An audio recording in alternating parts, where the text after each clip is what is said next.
Everyone good evening, welcome back to my channel. আশা করছি সবাই খুব ভালো আছো আর তোমাদের আশীর্বাদে আমরাও খুব ভালো আছি।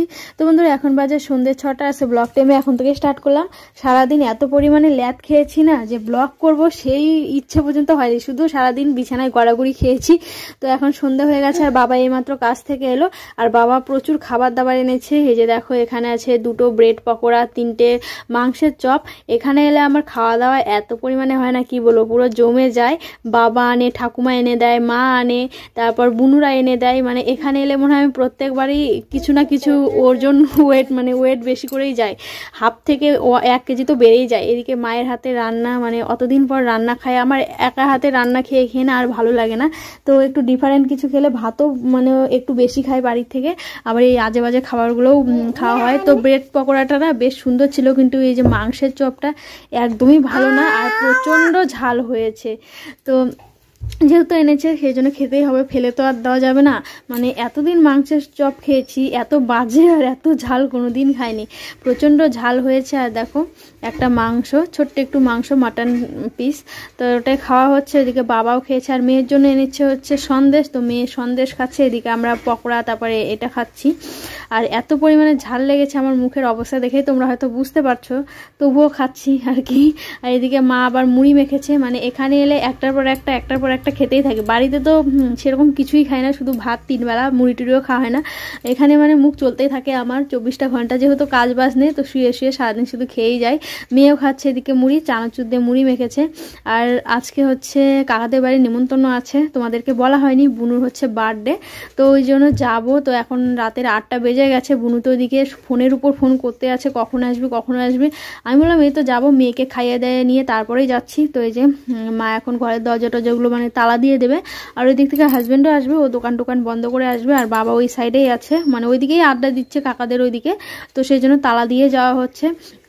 বুনু তো প্রচণ্ড রেগে গেছে, কারণ কি বলতো, ও মানে সন্ধ্যার দিকে আমাকে যেতে বলেছিল। এদিকে আবার মেয়েটা দুপুরবেলা ঘুমায়নি, এত অত্যাচার মানে মামার বাড়িতে এসে ওরও পুরো ধরে গেছে। এত পরিমাণে অত্যাচার করেছে, দুপুরে মানে ঘুম পাড়াতেই পারলাম না। এই যে দেখো নাচানাচি করছে। তো সেই জন্য সন্ধ্যাবেলা ঘুমানোর জন্য এত কান্না করছিল, তো ঘুম তো পালালাম না, কারণ এখন যদি ঘুমায় না রাতে ঘুমাবে না। তো সেই জন্য কোনো রকম করে জেগে রেখেছিলাম। তো এই যে এখন খাইয়ে দাইয়ে নিয়ে তারপর যাচ্ছি কাকাদের বাড়িতে। ওখানে গিয়ে না জানি কি করবে, কারণ আমার কাকাকে দেখে না আমার মেয়ে প্রচণ্ড ভয় পায়। আমিও যেরকম আমার কাকাকে দেখে ছোটবেলা ভয় পেতাম, আমার মেয়েও ঠিক সেম ওরকমই ভয় পায়, জমের মতো ভয় পায়। মানে কাকাকে দেখলে একদম ভয় করে। তো চলো যাওয়া যাক। এই যে দেখো, মেয়ে হেঁটে হেঁটে যাচ্ছে। আর আমাদের যেহেতু গ্রামে বাড়ি, মানে আমার বাবার বাড়ি, তো সেই জন্য রোড লাইট নেই। আমাদের শ্বশুর বাড়িতে যেরকম রোড লাইট আছে, রাস্তায় লাইট আছে, এখানে নেই। তো সেই জন্য মোবাইলে ফ্ল্যাশটা জ্বালিয়েই যাচ্ছি। আর মেয়ে দেখো কি আনন্দ, মাসি বাড়িতে যাচ্ছে। ও মাসি, 2 মাসির কাছে বেশ সুন্দর খেলে, কিন্তু আমার কাকাকে দেখলে এত যে ভয় পায় কেন জানি না, কাকার কাছে যেতেই চায় না। কাকা যেখানে থাকবে ওর ধারে পাশেই যাবে না। তো যাচ্ছে তো নেচে নেচে, ওখানে গিয়ে যে কি করবে কে জানে।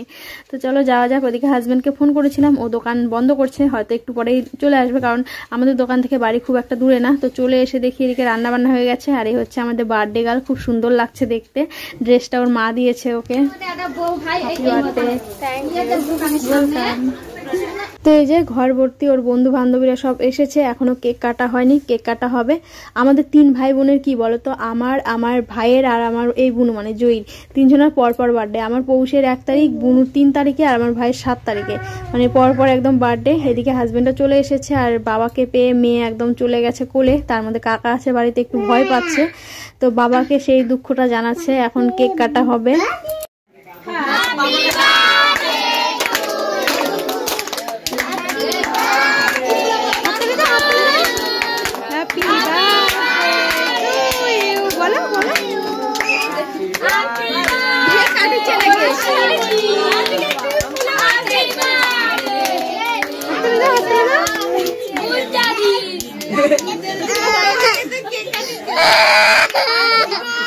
এদিকে আমার মেয়ের অবস্থা দেখো, সবাই হ্যাপি বার্থডে জোরে জোরে বলছিল, সে দেখে ওর কান্না শুরু হয়ে গেছে।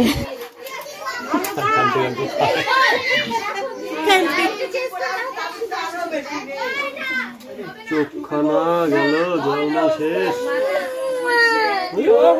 চলো দেখে নেওয়া যাক মেনুতে কি কি আছে। হাঁড়িতে আছে ভাত, এখানে আছে চাটনি টমেটোর, এখানে আছে পায়েস এক হাঁড়ি ভর্তি, এখানে আছে মাছের ঝোল, কারণ চিকেন করা হয়েছে, যে চিকেন খাবে না সে মাছের ঝোল দিয়ে খাবে।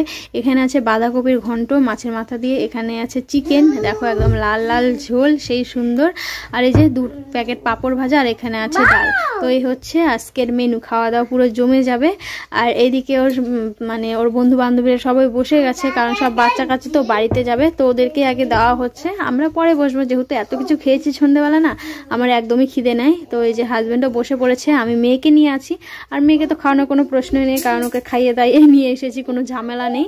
এই যে মেয়েকে নিয়ে বসে আছি ঘরে, তো আমার হাজব্যান্ডের খাওয়া হয়ে গেলে তারপর আমরা খেয়ে নেব। আর মেয়ে এখানে এসে করছে বিরক্ত, দেখো দুপুরবেলা ঘুমায়নি, তাও এখনো ঘুমের কোনো লক্ষণই নেই, ভেবেছিলাম যে ঘুমিয়ে যাবে, ঘুমোয়নি। তো যাই হোক আমিও খেতে বসলাম, আর মেনুতে কি কি আছে সেসব তো দেখেই দিলাম, তো সেজন্য আর খাওয়ার সময় দেখাচ্ছি না। তো খাওয়া দাওয়া করে এখন যাচ্ছি বাড়িতে, মা বাবা আগেই চলে গেছে সাইকেলে, আর আমি হাজব্যান্ড সব স্কুটি করে যাচ্ছি 3 জনা মিলে। তো চলো বাড়িতে গিয়ে দেখা হচ্ছে। তো চলে এলাম বাড়িতে, আর এখন বাজে 11টা। তো শুয়ে পড়বো ভেতরে, মানে মশারির ভেতরে হাজব্যান্ড আর মেয়ে শুয়ে পড়েছে, মানে ঢুকে পড়েছে, এদিকে মারাও শুয়ে পড়েছে, এবার আমরাও শুয়ে পড়বো। তো ঠিক আছে, আজকে ব্লগটি এখানে শেষ করছি, আজকের মতো বাই বাই, সবাই খুব ভালো থেকো।